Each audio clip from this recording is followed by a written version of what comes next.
Bonjour à tous et bienvenue dans ce nouveau tuto. Alors cette fois-ci on va partir dans un logiciel de 3D qui s'appelle 3ds Max et avec le plugin FumeFX en fait on va créer un effet de fumée qui est inspiré de l'univers d'Harry Potter.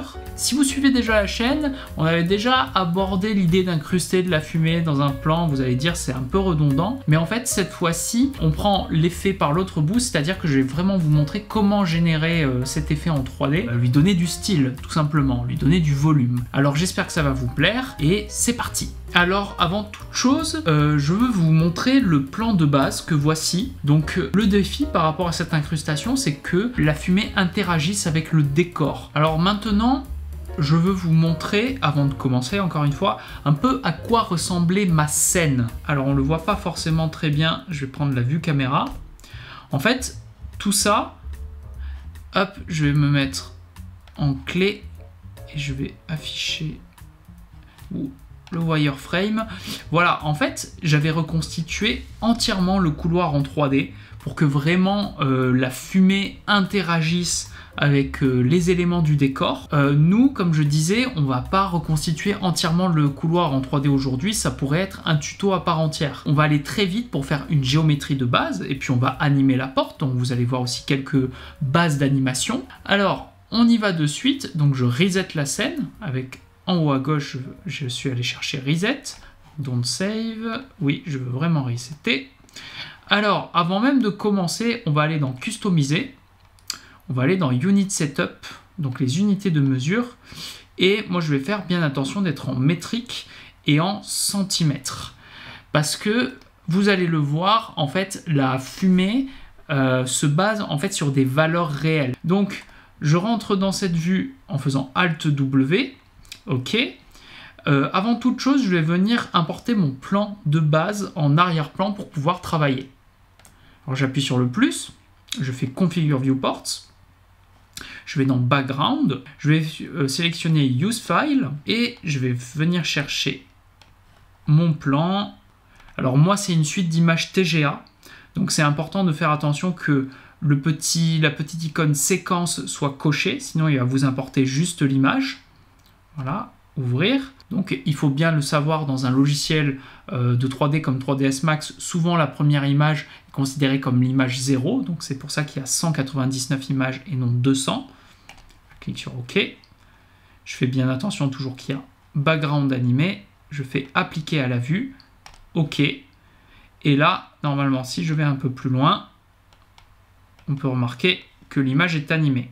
Mon image d'arrière-plan, là, elle est un peu déformée. Alors nous, on va venir de suite dans Rendering, Render Setup. Donc là, on a plein d'options, mais on va juste venir de suite mettre nos paramètres de sortie pour que l'image en arrière-plan puisse s'adapter. Donc moi, je mets 1920 par 1080, Entrée, hop, et là, si je clique sur Shift F, il s'est adapté à l'écran. Alors maintenant, je vais venir placer la grille correctement pour encore une fois matcher avec ma vue.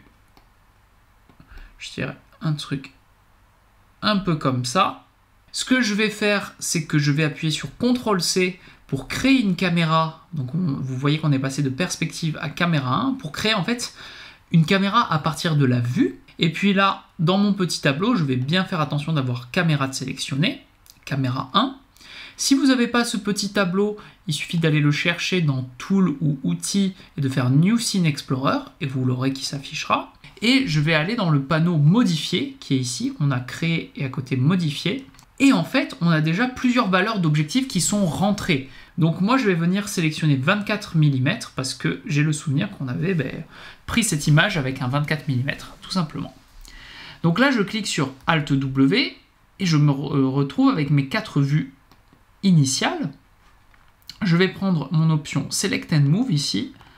Je vais juste sélectionner ma caméra et je vais venir la placer correctement pour vraiment faire matcher la perspective. Donc là, je les sélectionne à la fois la caméra et le point qu'elle vise. Et je viens toujours régler ma vue.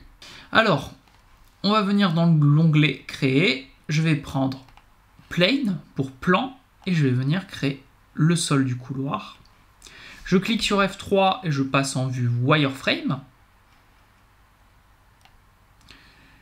Je vais venir hop, essayer de le dimensionner correctement. Voilà. Donc moi j'avais souvenir que le couloir faisait environ 8 ou 9 mètres, 800 cm. Voilà. Alt W, je retourne dans cette vue. Je viens déplacer. On a à peu près un truc comme ça. Je fais exprès que ça dépasse un peu là. Je reviens dans cette vue. Dans l'onglet créer, box. Puis je vais venir essayer de caler mon mur. Je déplace encore une fois avec la molette. Je vais essayer. Hop, faire attention à ce que ma vue corresponde correctement. Si je vois pas bien mes lignes là, je peux aller dans modifier et en cliquant ici, je peux modifier la couleur. Voilà, je resélectionne ma caméra dans la vue du dessus. C'est pas mal. Là, ce que je vais faire, c'est que je vais maintenir Shift et puis je vais déplacer mon mur sur l'axe X. Et dès que je relâche, ça me permet de créer une copie. Je réduis. Je vois que ce premier mur n'était pas assez long. Donc je le rallonge. Hop, je viens le déplacer dans cette vue. Ce deuxième mur, je viens le bouger. Donc vous voyez vraiment l'utilité d'avoir plusieurs vues en 3D. Là pareil, je vais venir en vue top, en vue du dessus. Puis je maintiens Shift, je déplace mon mur, je crée une copie. Ok. Hop. Un truc un peu comme ça. D'accord. D'ailleurs je vois que tout ça, ça mériterait d'être un peu plus haut. Donc je suis toujours dans modifier. Je peux modifier la hauteur. Ok, super. Alors ce bout de mur, je vais venir dans l'onglet créer, sélectionner une box et par là-bas, créer un bout de mur. Outil déplacer, encore une fois, je déplace là-haut. Je vérifie sur ma vue du dessus qu'il est correctement placé. Là aussi, je vais augmenter un peu la largeur, un peu la hauteur, super. Comme d'habitude, je maintiens Shift, je déplace, je fais une copie, je vais l'appeler porte pour qu'on s'y repère, ok. J'augmente la hauteur, je viens la placer correctement vers le sol, je modifie la hauteur. Ok, je vais venir, non, c'est pas ici, en modifiant l'épaisseur de la porte. Ces deux objets sont pas assez éloignés, donc je maintiens CTRL et je viens sélectionner les deux.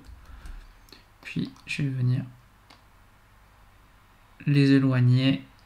Maintenant, ce mur, il n'est pas assez allongé, donc je modifie. Donc avant d'animer la porte, deux petits réglages à voir. Vous voyez que ma timeline, elle va que jusqu'à l'image 100. Et en fait, on n'est pas forcément en 25 images secondes, donc on va devoir faire correspondre tout ça. Donc pour ça, on appuie sur cette petite icône en bas à droite. Il y a cette fenêtre qui s'ouvre. Je vais faire Custom et je vais venir marquer 25 images par seconde. OK. Et puis là, on va venir lui dire que la dernière image, c'est l'image 199. Et voilà, j'ai toute ma timeline. Et deuxième chose, c'est-à-dire que le point pivot de mon objet, il faut savoir que tous les objets 3D ont un point pivot, donc c'est le point de référence à partir duquel il bouge, qu'on va venir bouger ce point et l'amener au niveau du mur. Donc pour ça, je vais dans ce troisième onglet qui s'appelle hiérarchie, et j'ai une option qui s'appelle seulement affecter le pivot. Et vous voyez, ça ne bouge que mon pivot, mon objet ne bouge pas. Donc là, je clique sur P pour passer en perspective. Je vais venir zoomer avec la molette. Je tourne, hop, et je vérifie que ce soit correctement placé. Donc vous voyez que ma porte est enfoncée dans le sol. On va venir régler ça juste après. Donc là, je désactionne l'option. Je vais là, je vais modifier la hauteur, un truc comme ça. Puis, c'est pas mal. J'appuie sur C pour revenir en vue caméra. J'appuie sur F3 pour venir en vue objet. Puis là, vous voyez qu'il y a des ombres qui nous empêchent de voir correctement pour travailler. Donc on peut changer la vue de réaliste à shaded et on a nos ombres qui sont parties. Dernière chose, il nous manque le plafond. On va créer une box. Hop, hop. Et ça correspond pas trop mal. Je clique sur chaque objet, je vais les renommer vite fait. Mur 1. Plafond. Donc là, on a deux options pour animer. On va se mettre en set key. On a aussi auto key. On l'utilisera un peu plus tard. Je vous montrerai comment ça marche. Mais d'abord, on va se mettre en set key. Je vais cliquer sur la petite clé pour mettre une image clé à l'image 60. Puis je vais régler et je vais venir à l'image 36. Je vais sur cette option rotation et je vais venir faire pivoter la porte. Au passage, je vois qu'elle est trop épaisse, donc je la désépaissis. Hop. Je mets une image clé. Je pars de l'option set key pour la déplacer. Hop. Je vois qu'elle se ferme un peu vite. Je vais sur l'image 50. Rotation. Je la fais bouger. Au passage, d'abord, je mets une clé en cliquant sur la clé et au passage, je vais encore réduire la profondeur. Je vais bouger le sol pour qu'il parte un peu plus loin. Hop, super. Donc maintenant, on va créer en fait un parcours pour la fumée. Ok? Alors je vais dans créer. Jusqu'ici, on était dans géométrie. Cette fois-ci, en fait, on va créer une shape, une forme. On va créer une ligne, ou qu'on appelle spline aussi. Alors je clique sur Alt W pour passer à mes différentes vues. Je vais venir dans la vue top, Alt W, F3, puis je vais cliquer une première fois derrière la caméra, cliquer une deuxième fois par là, et je vais faire un clic droit, et ça m'a créé une ligne. Si je clique ici, je peux l'isoler. Vous voyez que j'ai une ligne. Hop. Ok, super. Je vais aller dans cette vue de gauche. J'appuie sur F3. Select and Move. Et je vais la déplacer. Je reviens sur ma vue caméra. Un truc comme ça. Voilà, on a une trajectoire droite. Nous, ce qu'on veut, c'est que la fumée, elle ondule. Donc, ce qu'on va faire, on va venir dans la vue de gauche. Je vais cliquer sur modifier pour modifier ma spline. Je vais cliquer sur les points ici. En fait, c'est ce qui va nous permettre de modifier les différents éléments. Donc il y a les segments, les points. Si je suis en point, vous voyez, là je fais bouger les points individuellement. Et nous, on va venir chercher une option qui s'appelle Refine. Et vous voyez que j'ai un petit plus. Et en fait, à chaque fois que je clique, ça va créer un point. Donc j'en crée quelques-uns. Je vais toujours dans modifier sur mes points, venir les bouger. Hop, hop, hop, hop, un truc comme ça, par exemple. Puis je viens sur ma vue de dessus, puis pareil. Là, ça va aller à gauche. Donc le but, c'est que ça rentre pas dans les murs. Hop, hop. Je vais la déplacer par là comme si elle partait de l'immeuble. Je vais venir sélectionner tous mes points. Je vais faire clic droit. Je vais passer en Bézier. Ok, Alt W, je reviens dans cette vue. Vous voyez ce que ça donne. Je vais cliquer sur P pour passer en vue perspective. Voilà, je vais dans Créer. Je vais venir chercher Sphère. Je crée une sphère. Maintenant, ce que je vais faire, c'est que je vais aller dans Modifier. Et on a une liste de modifieurs. C'est comme ça qu'on les appelle dans 3ds Max. Mais en fait, il faut voir ça un peu comme des effets qu'on pourrait avoir dans After Effects, par exemple. Et dans cette liste, je vais venir sélectionner, où est-il? AN, Noise. Ok, donc maintenant que j'ai ce noise, je vais venir régler la puissance du noise. Donc par exemple, je vais mettre 5 cm sur l'axe X, 5, et 5 cm sur l'axe Z. Je réduis la taille. Voilà, vous voyez ce que ça fait quand je réduis la taille. En fait, ça déforme ma sphère.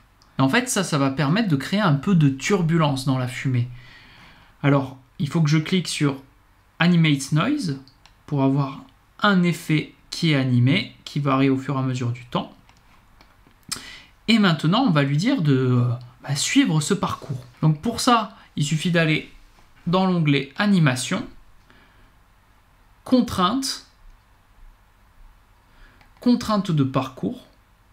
Vous voyez que j'ai une petite tige qui est apparue et je vais venir sélectionner le parcours que je viens de créer. Et si je circule sur ma timeline, vous voyez qu'elle bouge au fur et à mesure du temps. Repassons en vue caméra.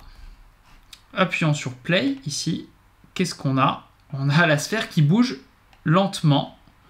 Première chose que je remarque, je trouve la sphère trop grosse. Donc je retourne dans Modifier, je clique sur Sphère et je vais réduire le radius. On va accélérer cette sphère tout simplement. Donc on va dans l'onglet Motion qui permet de régler certains paramètres d'animation. Je vais descendre et là on voit qu'il y a le pourcentage. Donc nous on veut que la sphère soit sortie avant que la porte se ferme.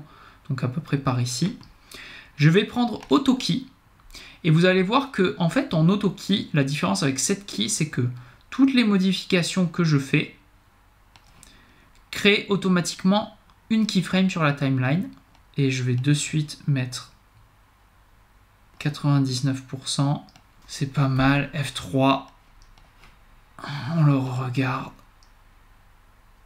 Petit souci.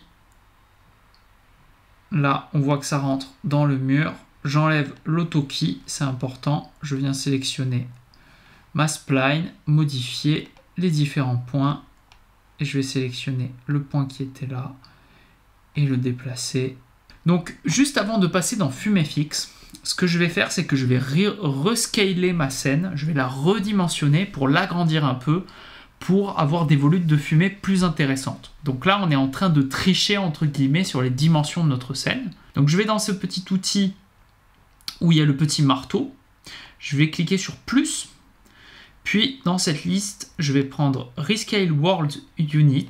Ça permet en fait de tout redimensionner juste avec une petite valeur qu'on va lui donner.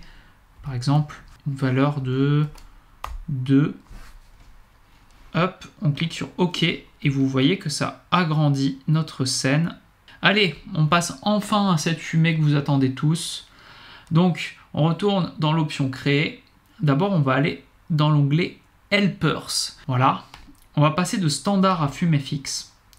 On va prendre Object Source, en même temps que ça charge.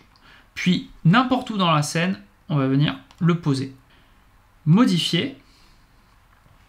Là, on va venir prendre cette petite main et sélectionner notre sphère. Maintenant, cette sphère est considérée comme un émetteur de fumée. On descend, on va juste modifier un réglage, c'est combien de fumée on veut. On va passer cette valeur de 2 à 10 parce qu'on adore la fumée. Très bien, on retourne dans Créer, Géométrie. Puis là, au lieu d'être dans les standard, on va venir dans fumée fixe. Sélectionne fumée fixe. Et en fait, là, on va venir créer une box qui prend toute notre scène. Ça va être en fait un délimiteur parce que sans limite, une simulation peut prendre des temps de calcul monstrueux. Alors, je viens le redimensionner, on n'a pas besoin de tout ça. Ok, la hauteur. D'ailleurs, je vais passer en clé. Comme ça, c'est plus joli pour tout le monde. Donc là, on va cliquer sur cette icône qui nous ouvre les paramètres fumée fixe. On va venir en régler quelques-uns. Donc d'abord, le spacing. En gros, plus cette valeur est basse et plus notre fumée sera de bonne qualité, mais plus elle prendra de temps à calculer. Donc là, dans l'immédiat, on va mettre 10 cm. Là, on va venir régler dans quel dossier on veut que la simulation fumée fixe s'enregistre. Donc je vous conseille de choisir un dossier où il y a de la place, tout simplement un disque où il y a de la place, parce que ça peut prendre rapidement beaucoup d'espace. Maintenant, on passe dans l'onglet simulation. On va baisser cette valeur à 100 pour que ce soit plus qualitatif. On va venir régler notre turbulence dans la fumée pour qu'elle parte un peu dans tous les sens. Donc on va descendre l'option Vorticity, puis on va augmenter l'option Turbulence. On va laisser ça à 20, voire à 30. Non, 20 c'était bien. Là, on va lui dire de bloquer en haut et en bas pour que ça interagisse avec le plafond et le sol. On n'a pas besoin de simuler de feu ou de flamme, donc on décoche ça. Et dans simuler fumée, on va venir juste augmenter un peu cette valeur pour que ça se dissipe un peu plus vite. Ok, on est pas mal. Il ne faut pas oublier dans Object Source de venir sélectionner. Oups. Voilà, ça c'est sélectionné. C'est un petit bug qui arrive de temps en temps. Et puis aussi, ce qu'on va venir sélectionner, en fait, ce sont nos différents objets. Super.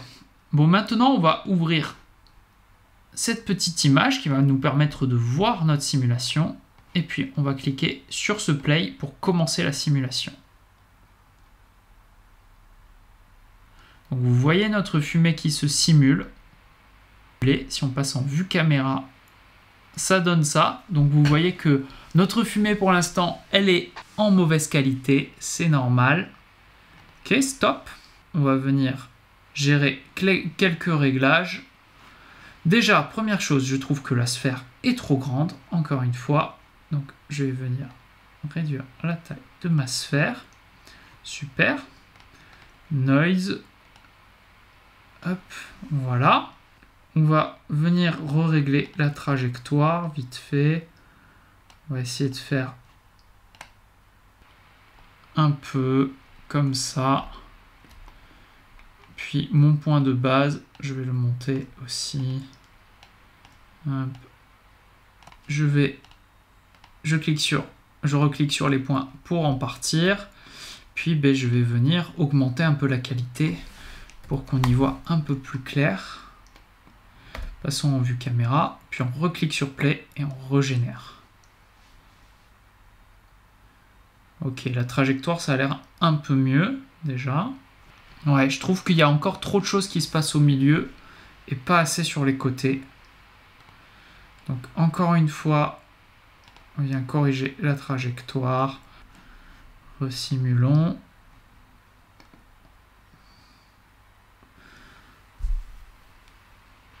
Ça me paraît onduler correctement cette fois-ci, c'est pas mal. Maintenant, on va venir créer ce fameux courant d'air dont je vous parlais. Donc on vient là, vue perspective, puis on vient d'en créer. Là, on a Space Warp. On va venir créer un vent. Hop, hop. Hop. Un peu comme ça.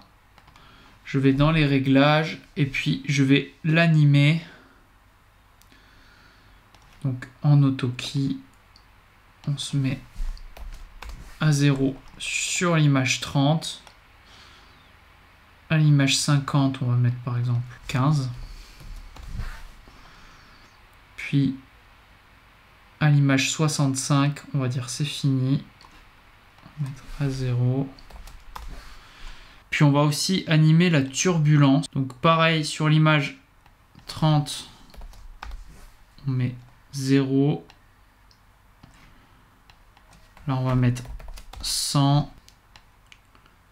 Sur l'image d'après, je mets 0. Donc, je reclique sur Auto pour enlever le mode AutoKey. Je reclique sur mon container FumeFX. Hop, je retourne dans les options. Je vais venir chercher Object Source. Je vais sélectionner mon vent. Je clique sur C pour repasser en vue caméra. Puis je vais relancer pour voir si mon vent fonctionne correctement. Ça a l'air de fonctionner. Vous voyez, il y a une sorte d'aspiration de la fumée. Vous voyez que ça interagit bien avec les murs. Là, je suis content. Donc j'appuie sur Stop. Je suis content de tout ça. Je veux juste vérifier un truc. Yes. Hop. Je retourne sur ma trajectoire. Sélectionne les points. Et celui-là, je le descends un tout petit peu. Voilà, pour que ça sorte bien du cadre de simulation. Puis, je reclique sur mon container. Je vais venir sur ma vue caméra. Je vais aller dans le premier onglet général. On va baisser la valeur du spacing pour améliorer la qualité. Donc, encore une fois, plus vous le baissez, plus la qualité est bonne, mais plus ça met du temps à calculer. On va patienter un peu et on regarde ce que ça donne. Alors, là, je viens de laisser durer la simulation pendant 32 minutes et j'ai pu générer 58 images. Alors, moi, bien sûr, à ce stade-là, je vous conseille, enfin, pour continuer, il faut que vous simuliez l'entièreté de la timeline. Mais moi, pour continuer le tuto, je vais arrêter la simulation ici pour vous montrer la prochaine étape. Mais déjà, vous voyez, du coup, la fumée qui parcourt et qui est en bien meilleure qualité. Vous voyez la différence de qualité après l'image 58. Ça, c'était la simulation d'avant. Ça, c'est la nouvelle simulation. Vous voyez que c'est pas du tout la même qualité. Donc maintenant, ce qu'on va faire, c'est qu'on va éclairer cette fumée pour lui donner un rendu sympa. Donc on va dans l'onglet Rend pour Rendering. On va décocher Feu de suite. Puis je vais descendre à Smoke. Et ce que je vais faire, c'est que je vais changer la couleur de la fumée. Alors dans Couleur, je vais faire clic droit. Je vais mettre Keyless Mode pour pouvoir sélectionner qu'une seule couleur. Et puis je vais venir chercher un gris sombre, un peu comme ça. Et puis l'ambiante qui est entre guillemets la couleur des ombres, je vais la baisser un petit peu aussi. Voilà, un truc comme ça. C'est pas mal. Donc maintenant, j'appuie sur P. Déjà, ce qui est sympa, c'est que vous voyez, on peut circuler autour et on a un rendu quand même plutôt sympa. Alors, ce que je vais faire, c'est que je vais sélectionner ma box FumeFX. Je vais cliquer sur cette petite ampoule là. Ça va me permettre de l'isoler pour ne voir que ça. Alors, maintenant, je vais aller dans l'outil Créer. Je vais sélectionner le petit éclairage là. Puis, je vais aller dans Standard et je vais prendre un éclairage Omni. Qu'est-ce que c'est un Omni? C'est tout simplement un point de lumière. Donc, je vais aller dans l'onglet Modifier. Dans les ombres, les shadows, je vais mettre On et je ne vais pas prendre Shadow Map. Je vais prendre une ombre de meilleure qualité. Je vais prendre Ray Trace Shadow. Dans Intensité, Couleur, etc. Je vais venir dans la vue caméra. Je vais prendre ma couleur. Je vais prendre l'outil pipette ici. Puis je vais venir sélectionner, je pense, la couleur qui est là. Je vais baisser un poil la luminosité. Alors, c'est dans les paramètres des ombres. Et c'est important, je vais cocher Atmosphère Shadows pour que ça influence les fumées. Après, je reclique sur ma box FumeFX. Je vais aller dans Illumination. je vais prendre ma petite main, je vais sélectionner mon Omni. À partir de là, on va faire des petits tests de rendu. Donc je vais cliquer sur Rendering, Render. Donc là, je suis sur la frame 51. Yes, vous voyez que notre fumée est assez jolie, mais pour l'instant, il nous manque les ombres sur la fumée. Donc on revient dans Rendering et on n'oublie pas, comme je viens de le faire, de cocher Cast Shadows et Receive Shadows, sinon il n'y a pas d'ombre. Donc ça prend un peu de temps à calculer, rien de méchant non plus. On arrive à quelque chose de sympa. Donc moi j'ai mis l'éclairage à peu près au niveau de la porte. Donc moi ce que j'avais fait, c'est que je repasse en vue perspective en cliquant sur P, je maintiens Shift, je duplique l'éclairage. J'avais créé un deuxième éclairage qui, si je dis pas de bêtises, je l'avais placé un peu par là. Celui-là, je vais le changer de couleur. Je vais lui donner une couleur un peu plus jaune verdâtre. Je vais baisser l'intensité. Je resélectionne ma box. Je reviens dans mes options, Illumination, et puis je vais sélectionner la deuxième lumière. Je clique sur la petite ampoule. Je clique sur C. Shift Q, qui est le raccourci pour faire un rendu. Sinon, je vous ai montré tout à l'heure par Rendering. C'est pas mal du tout. On a pas mal de relief. C'est intéressant. Moi, je veux juste baisser encore l'intensité de celle-là. Je trouve ça très sympa. Et vous voyez que l'avantage de la 3D, c'est que si je veux, je peux modifier mon point de vue. Donc voilà à quoi ça ressemble d'un autre point de vue. Donc à partir de là, si vous voulez rendre une vidéo, une suite d'images, déjà comme je vous ai dit, vous devez simuler l'entièreté de votre fumée. Moi j'ai simulé là qu'une 50aine d'images, mais une fois que vous avez fait ça, on reclique sur la petite ampoule. Ce qu'on va faire, c'est qu'on va cliquer sur M pour sortir les options de matériaux, de shader. Donc nous, on va faire matériel, on va prendre un standard. On va faire un truc tout simple en fait. C'est qu'on va donner une texture aux murs et aux objets autour. Alors je sélectionne tout en maintenant CTRL. Voilà. Puis je prends ça, je drague hop dessus, je dis assigner à la sélection. Et si je passe en Shaded, c'est tout passé en noir. Si je fais ça, c'est parce que nous, ce qu'on veut, c'est avoir la fumée sur du noir pour pouvoir ensuite le compositer dans une composition After Effects. Alors, petit détail à ne pas oublier, bien sûr, c'est on n'a pas besoin de voir la sphère dans notre rendu. Donc, on peut juste, en cliquant sur cette ampoule, la faire disparaître du rendu. Ensuite, je vais dans Rendering, Render Setup, et puis on va faire quelques réglages. Donc jusque-là, on était en single, on faisait qu'un rendu d'une image. Donc nous, ce qu'on veut, c'est faire range 0 à 199. Render output, je vais lui dire où je veux rendre ma fumée. Mange-mort, tirer. Si vous n'aimez pas les suites d'images, vous pouvez rendre en point mauve, par exemple. Mais moi, je fais toujours des rendus en TGA. Cliquez sur Setup. Vous choisissez 32 bits pour avoir un signal de transparence. Save. À partir de là, on va juste ajouter ce qu'on appelle un render element.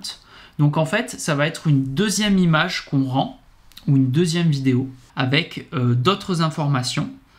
Donc là, on en a plein. On va juste choisir FumeFX Smoke pour rendre aussi la fumée à part. Maintenant, vous êtes prêt à partir. C'est coché. Il suffit d'appuyer sur rendu. Et maintenant, il rendra de la frame 0 à la frame 199. Donc là, c'est en rendu. Moi, je vais patienter. Et puis, une fois que c'est fini, je vous retrouve dans After Effects pour vous montrer un peu comment j'avais composité tout ça. En fait, je vais aller très vite sur cette partie After Effects parce que j'ai déjà fait un tuto sur comment incruster de la fumée 3D dans une vidéo. Donc tout d'abord, là, j'ai une composition où en fait, j'ai importé ma fumée j'ai importé ma fumée. Alors, en fait, j'ai utilisé le render element qu'on a rendu à part. Je l'ai utilisé comme masque alpha pour mieux gérer en fait la traversée de la porte de la fumée, parce que j'avais quelques problèmes avec la porte qui se ferme pour que on comprenne bien quelle fumée il y a devant, quelle fumée il y a derrière. Donc c'est la technique que j'ai trouvée pour gérer la transparence de tout ça. Si on clique ici, on voit le signal de transparence, donc avant, après. Puis après, j'ai passé un peu de temps, en fait. J'ai dupliqué cette fumée plusieurs fois. Et en fait, j'ai mis des effets drop shadow avec des masques correspondant aux différents murs. Voilà, si je me rapproche, je désactive. Vous voyez que ça crée quelques ombres sur les murs. Donc j'ai fait ça pour ajouter un peu de réalisme à tout ça. Après, j'ai ajouté à l'avant un peu de flou avec un camera lens blur, avec un flou de caméra, pour donner la sensation que la mise au point elle est plus par là et que là la fumée est un peu floue. Donc pareil, je l'ai masqué. J'ai mis un effet de glow aussi, je vais revenir un peu en arrière pour qu'on le voit mieux. Vous voyez, sans l'effet de glow, avec l'effet de glow, pour avoir la lumière qui passe un peu au-dessus de la fumée et pareil, mieux l'intégrer. Et puis, dernier élément quand même assez important, c'est-à-dire que quand on rend la 3D, il n'y a pas de flou de mouvement. Donc moi j'utilise un petit plugin qui s'appelle RSMB, Real Smart Motion Blur. Donc c'est un plugin, donc forcément il n'est pas directement dans After Effects. Mais sinon je vais vous montrer vite fait comment ajouter du flou de mouvement sans cette technique. Ok, hop, hop, je désactive mes effets. Alors, vous utilisez l'effet Time Warp. Alors, l'effet s'appelle en français déformation temporelle. Donc, en fait, c'est un effet qui, à la base, nous sert à faire du ralenti. Sauf que nous, on s'en fiche, en fait, de ça. Donc, là, on a les réglages de vitesse à 50%, je le remets à 100%. Et en fait, il y a une option dans cet effet qui permet, en fait, de générer du motion blur. Voilà, on le met en manuel. Et là, avec cette valeur de shutter, on règle la puissance de notre motion blur.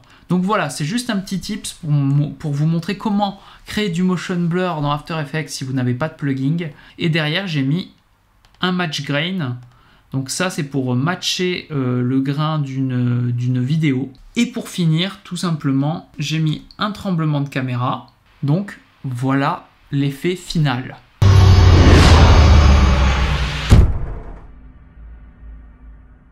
Donc voilà, ce tuto est enfin fini. J'espère qu'il sera pas trop long.